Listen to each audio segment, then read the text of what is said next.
તો નમસ્તે મિત્રો, સ્વાગત છે તમારું ફરી એકવાર travel with Gujarati family channel પર. તો આજે આપણે જવાના છીએ ગોપનાથ મહાદેવના દર્શન કરવા માટે. તો વિડીયોમાં એન્ડ સુધી બન્યા રહો અને ગોપનાથ મહાદેવના દર્શન કરીએ અને તમને પણ કરાવીએ. ચાલો ગોપનાથ મહાદેવ.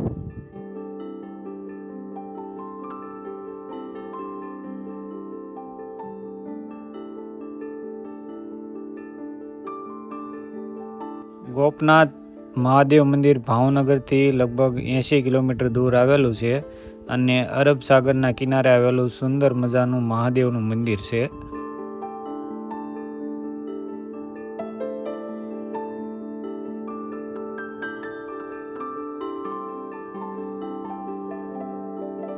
તો મિત્રો અમે પહોંચી ગયા છીએ ગોપનાથ મહાદેવ. આપણી ગાડી પાર્ક કરી દીધી છે અને આજે ઝુલુભાઈ હારે છે નહીં, અમે ખાલી 3 જ છીએ ને બાકી આજે છે ને હાવ જગ્યા જે છે ને શાંત છે, પબ્લિક હાવ છે જ નહીં. એટલે મસ્ત નિરાતે ગોપનાથ મહાદેવના દર્શન કરીએ અને તમને પણ દર્શન કરાવીએ.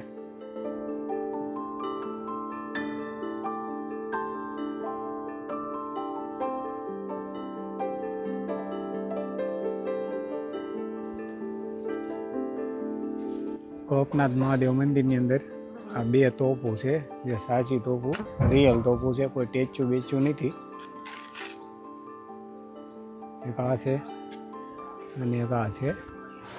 2 તોપો આવેલી છે. આ થોડીક નાની છે.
ગોપનાથ મહાદેવની સાથે સાથે મંદિરની અંદર જ તમને નરસિંહ ભગવાનના દર્શન થશે.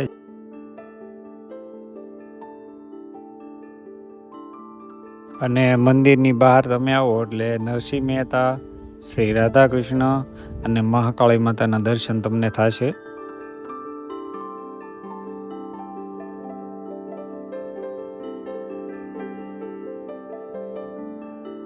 નરસિંહ મહેતા એમની સત્સંગ મંડળી સાથે ભજન કીર્તન કરતા અને સાથે સાથે એમના અહીંયા ચરણ પાદુકાઓ પણ અહીંયા છે. ગોપનાથ મહાદેવ આરતીના સમયે અમે આવ્યા એટલે આરતીનો લાવો મળ્યો. અમે આરતીમાં ઊભા રહ્યા અને બહુ જ આનંદ આવી ગયો. ગોપનાથ મહાદેવના દર્શન કર્યા બહુ શાંતિથી અને આરતીનો પણ લાવો મળ્યો. ગોપનાથ મહાદેવ જે જગ્યા છે ત્યાં પ્રસાદીની પણ વ્યવસ્થા છે. ગોપનાથ મહાદેવ મંદિરની એક્ઝેક્ટ સામેની સાઈડ જ તે નરસિંહ મહેતાએ જે જગ્યાએ તપ કર્યું એ જગ્યા આવેલી છે, જે મંદિરની એક્ઝેક્ટ સામે છે અને બાજુમાં જ તે શનિ મહારાજનું પણ જગ્યા આવેલી છે.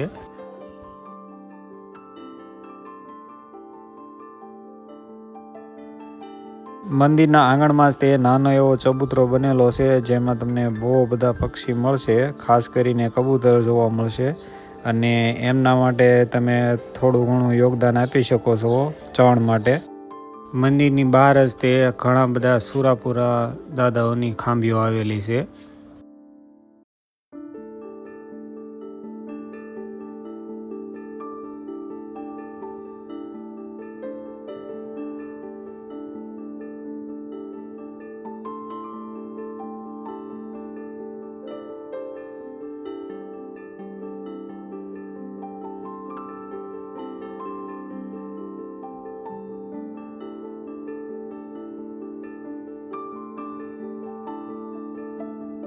મિત્રો બીચ ઉપર આવી ગયા છે અને બીચ તો હાલ તો પાણી દૂર છે, કાંઠો આખો ઓપન છે. બાકી જુઓ તમે બીચ છે, પથ્થર વધારે છે. આ બીચ જે ગોપનાથ બીચ છે ત્યાં પથ્થર વધારે છે અને ગોપનાથનો જે દરિયો છે ને એનો કરંટ પણ વધારે હોય છે, એટલે નાવું નહીં ખાસ કરીને અહીંયા. પણ જો તમે પાણીની અંદર બેસવા માંગતા હોય, આ બધા ખાટલા ઢાળેલા છે ને એમાં તમે માથે બેહો અને અહીંયા નીચે પાણી આવી જાય, એનો આનંદ મસ્ત આવે છે. કારણ કે પાણી અહીંયા કાંઠા સુધી આવી જાય, અહીંયા તમને બેસવાનો બહુ આનંદ આવશે. બાકી આવો કંઈક નજારો છે.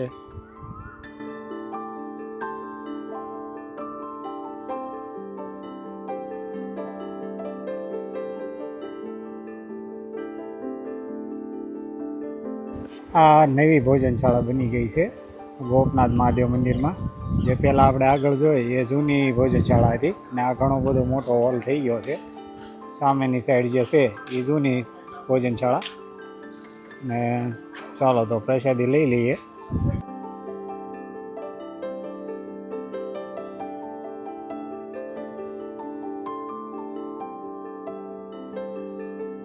જાંજમેર 24 ચારધામની યાત્રા 1458માં ઠાકોર શ્રી લગધીશિરજી વાજાએ કરી હતી અને 1300 વીઘા એ સમય દરમિયાન મંદિરને દાનમાં આપેલી.